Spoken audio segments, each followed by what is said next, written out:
they're about to fire him. So they passed this act to set up Johnson because he's really displeased with him. And you've heard of him. Guess who he's displeased with? Now he belongs to the ages. Secretary of War, Edwin Stanton. Johnson cannot stand this guy. And he's just getting ready to fire him. And they put this tenure of office act in. So the only way that Johnson fires Stanton now is if he gets what? Senate approval. What? Well, we'll see. Now, the reason that Johnson hated Stanton is because he was incredibly disloyal to him. He actually was serving as a spy for who? The radical Republicans. He was reporting everything back to these radical Republicans on what Johnson was doing. Johnson found out about it and was going to fire him. Every move Johnson was making, Edwin Stanton was telling the radical Republicans. Well, when he found out about it, Siobhan, what did he want to do? Fire him, right? That's what you said. Well, according to the Tenure of Office Act, he couldn't fire him without the approval of the Senate. Well, what do you think Johnson thought of that law? He declared it unconstitutional. What else did he do? What does the president do? Vetoed it, which still doesn't mean it doesn't go into law. So he just said, hey, this is unconstitutional, I'm vetoing it, and he fired Stanton in February of 1868. Fired him without any Senate approval. Fires him in February of 1868. Well, is that exactly what the radical Republicans are looking for? Yeah. So this is a reason to remove him from office. So what does the House of Representatives do? They impeach Andrew Johnson, accusing him of high crimes and misdemeanors by violating the Tenure of Office Act. So he's impeached by the House. That's who impeaches you, is the House of Representatives. So the House of Representatives accuse President Johnson of committing high crimes and misdemeanors, and then actions are going to go forth to impeach him, and they're going to put him on trial to remove him. Now, who's going to be the jury? The Senate. That's a great story. So that takes us to the impeachment and trial of Andrew Johnson. The impeachment and trial of Andrew Johnson. Now, let me just go through this again so you understand. Still today, under the United States Constitution, Congress can remove a president for committing high crimes and misdemeanors. In such cases, even today, the House of Representatives can impeach, which means accuse, the president of such violations. Once the president has been impeached, the trial is held before the United States Senate. And guess who the judge usually presides over a trial? Who presides over this type of trial? Who's the highest ranking lawyer in the land, so to speak? What? No, higher. You're there. Supreme Court. Chief Justice of the Supreme Court will be the judge in this trial. What's the last one we had in this country? Anybody know the last impeachment trial we had? Bill Clinton. And he was impeached by the House and acquitted by the Senate. Okay? Richard Nixon, was he impeached? No, people think he was. No, he resigned before he became impeached, because once you're impeached, you're going to trial. And all of Nixon's aides got to him and said, oh, the House is about ready to impeach you, so he resigned the presidency. The only man ever to do that. So he was not impeached. Andrew Johnson was impeached, and Bill Clinton was impeached. And both went to trial. Let's see what happens with Johnson, okay? Now,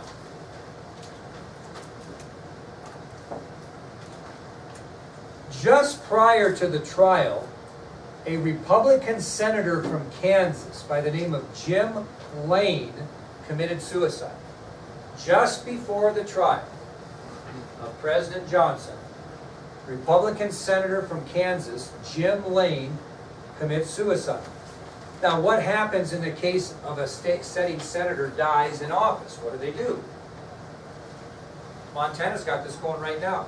Ryan Zinke, who was a member of the House of Representatives in Montana, got named Interior Secretary by President Trump. He was confirmed. What are they doing with that House seat in Montana? Anybody know what they're doing with that empty House seat? What do you think they're Someone doing? else did. They are. They're taking, each party, the Republican Party, the Democratic Party, and the Libertarian Party, in this case in Montana, all nominated a candidate, and they're gonna campaign for a month or two, about 6 weeks, and then they're gonna have a vote in Montana to see who replaces Zinke as House Representatives. Well, when this guy, Jim Lane, committed suicide, the state of Kansas did the same thing. They had another election, and a fellow by the name of Edmund G. Ross was elected to replace Jim Lane in time for what? Time for what? The trial, okay? So, just prior to the trial, Jim Lane, a Republican senator from Kansas, committed suicide. Senator Lane was replaced by Edmund G. Ross. So, the trial ensues. It goes back and forth.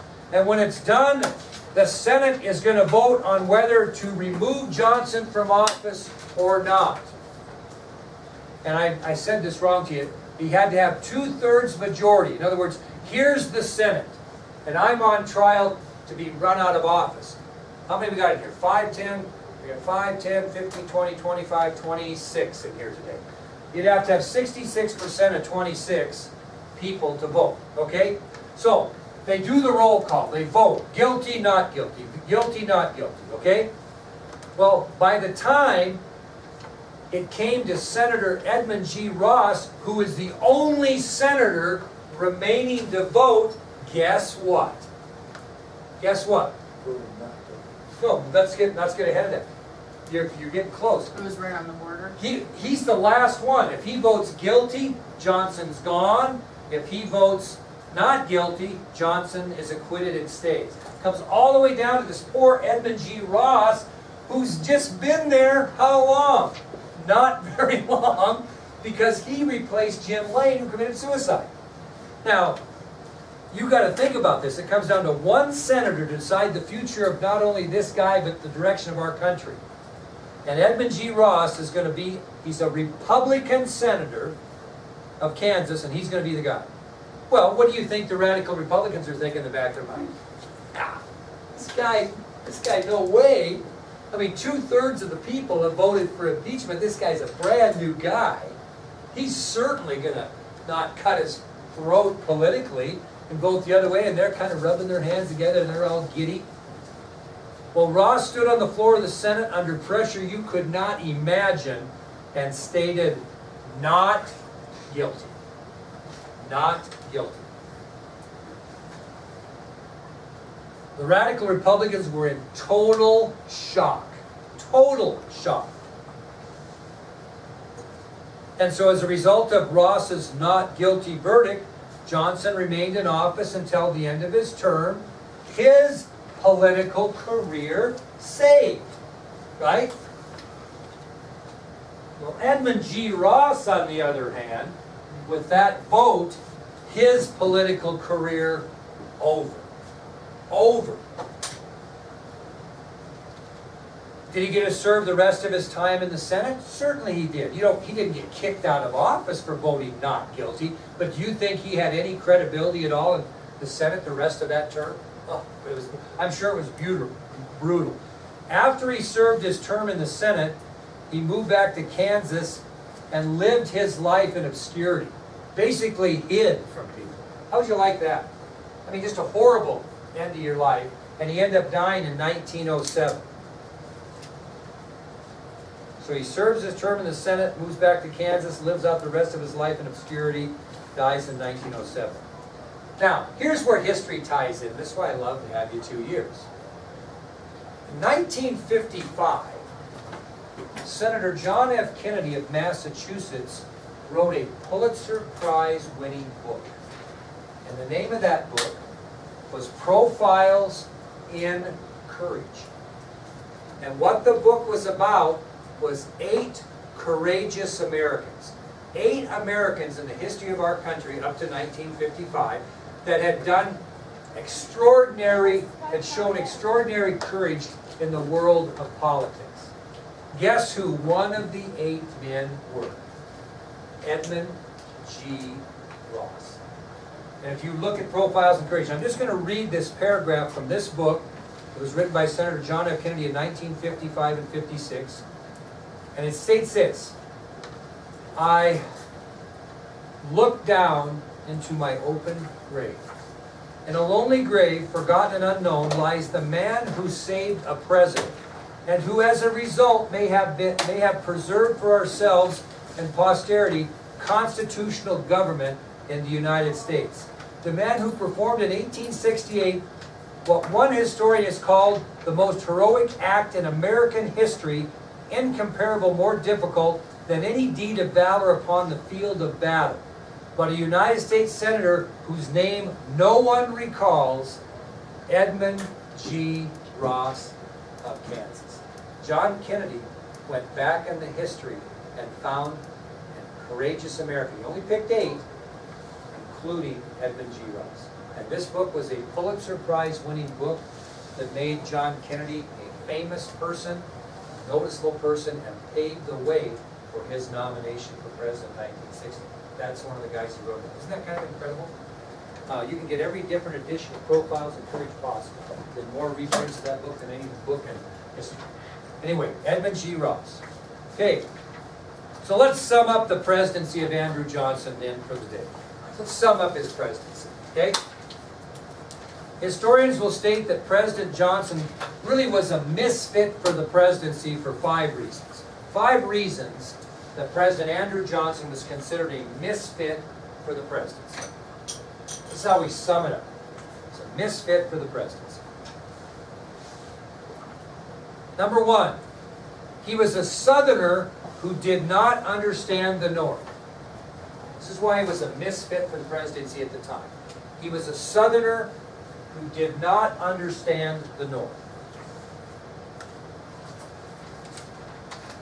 He was a Tennessean who had earned the distrust of the South. So he's a Southerner that doesn't understand the North, and he's also a Tennessean who earned the distrust of the South. That's kind of tough. Number 3, he was a Democrat who was never accepted by who? The Republicans. He was a Democrat who was never accepted by the Republicans. You know, think about this. It doesn't happen very often, but it can be a problem for you. Number 4, he was a president that had never been elected. People didn't choose him. You see what I mean? So he was a president that had not been elected. And the best way to sum it up is the 5th one. And sometimes this happens.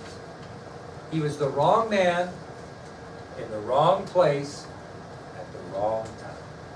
Could he have been a successful president in a different era? Probably so.